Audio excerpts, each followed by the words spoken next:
Hello नमस्ते digital नेपालमा तपाईहरुलाई स्वागत छ।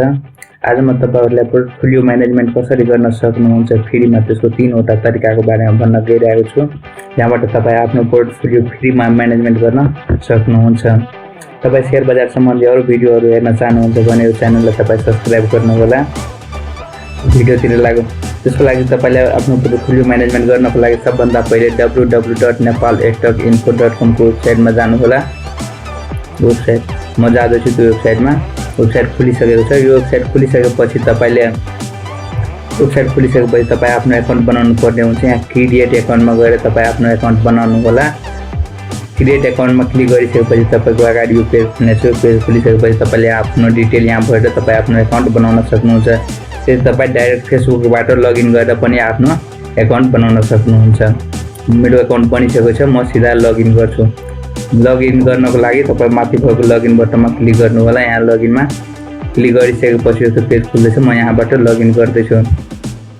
यसरी लगइन गर्दैछु। लगइन गरिसकेपछि तपाई यहाँबाट पोर्टफोलियो म्यानेजमेन्ट गर्न सक्नुहुन्छ। लगइन गरिसकेपछि तपाई यहाँ पोर्टफोलियोमा क्लिक गर्नु होला। पोर्टफोलियोमा क्लिक गरिसकेपछि तपाईको पोर्टफोलियो यहाँ खुल्नेछ। तपाईमा यहाँ पुरै सदा हुन्छ। तपाईले कुनै एड गर्नु भएको छैन भने यहाँ यो खुलिसकेपछि तपाई यहाँबाट सिधा कुनै कम्पनी किन्नु भएछ भने यहाँ बाइमा कुन कम्पनी किन्नु भएछ यहाँबाट तपाई कम्पनी सिलेक्ट गर्नु पर्ने हुन्छ। जस्तै म यहाँ अहिले एउटा कुनै कम्पनी सिलेक्ट गर्दैछु। एनबीएल बैंक सिलेक्ट गर्दैछु म। जस्तै यहाँ एनबीएल क्लिक गरिसकेपछि यहाँ आइसकेको छ एनबीएल बैंक। त्यसपछि तपाई यहाँ क्वान्टिटी सिलेक्ट गर्नु होला। कति क्वान्टिटी तपाई किन्नु भएछ। जस्तै म यहाँ 100 किताब लेख्दैछु। यहाँ कति किताब किन्नु भएछ त्यो लेख्नु होला। यहाँ रेट लेख्नु होला। कतिको रेटमा किन्नु भएछ। जस्तै म यहाँ 180 लेख्दैछु। डेट कहिले किन्नु भयो त्यो तपाई यहाँबाट डेट सुरु गर्नु होला। कहिले किन्नु भयो त्यो डेट यहाँबाट सबै गरिसकेपछि तपाई यहाँ परचेजमा क्लिक गर्नु होला। अनि तपाईको पोर्टफोलियोमा त्यो कम्पनीको एड हुन्छ। त्यसरी नै एड भइसकेको छ। तपाई यहाँ हेरिराख्नु होला। त्यसैले कुनै कम्पनीको तपाई बेच्नु भयो भने यहाँ माइनसमा क्लिक गरेर कुन कम्पनीको कति किताब बेच्नु भएछ त्यो गरेर तपाई आफ्नो पोर्टफोलियो तपाई यहाँबाट म्यानेज गर्न सक्नुहुन्छ।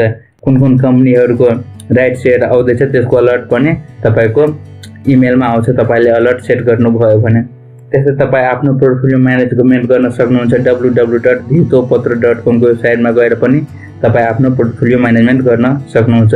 म त्यो वेबसाइटमा जाँदैछु। www.vitopatra.com को वेबसाइटमा गइसकेपछि तपाईले यहाँ पनि आफ्नो एकाउन्ट बनाउनु पर्ने हुन्छ। सबभन्दा पहिले एकाउन्ट बनाउनको लागि तपाई यहाँ पनि आफ्नो फेसबुक वा डाइरेक्ट फेसबुकबाट वा सबै डिटेल भएर पनि आफ्नो एकाउन्ट बनाउन सक्नुहुन्छ।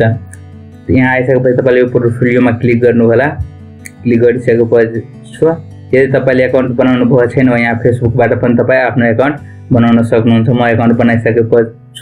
एकाउन्ट बनाइसकेपछि सिधा लगइन गर्दैछु। म यहाँ लगइनमा क्लिक गरिसकेपछि तपाईको अगाडि पोर्टफोलियो खुल्दैछ। यहाँ तत्काल कुनै गडबड आएछ। यो सर्भरमा कुनै प्रब्लम छ र सर्भर ठीक भएपछि तपाई यहाँबाट पनि आफ्नो पोर्टफोलियो म्यानेजमेन्ट गर्न सक्नुहुन्छ। त्यस्तै तपाई आफ्नो पोर्टफोलियो मोबाइलबाट पनि म्यानेजमेन्ट गर्न सक्नुहुन्छ। त्यसको लागि तपाईले मोबाइलमा मेरो स्टक भन्ने एप्लिकेसन डाउनलोड गर्नुपर्ने हुन्छ। डाउनलोड गरिसकेपछि तपाई मेरो स्टक भन्ने एप्लिकेसनमा क्लिक गर्नु होला। म यहाँ क्लिक गर्दैछु। क्लिक गरिसकेपछि यो पेज खुल्दैछ।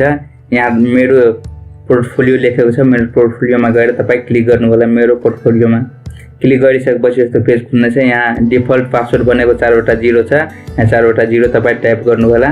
पछि तपाई यो पासवर्ड चेन्ज गर्न पनि सक्नुहुन्छ। पासवर्ड टाइप गरेपछि लगइनमा क्लिक गर्नु होला। लगइन गरिसकेपछि यहाँ पनि तपाई कुनै कम्पनी यदि किन्नु भएछ भने यहाँ प्लसमा गएर क्लिक गर्नु होला।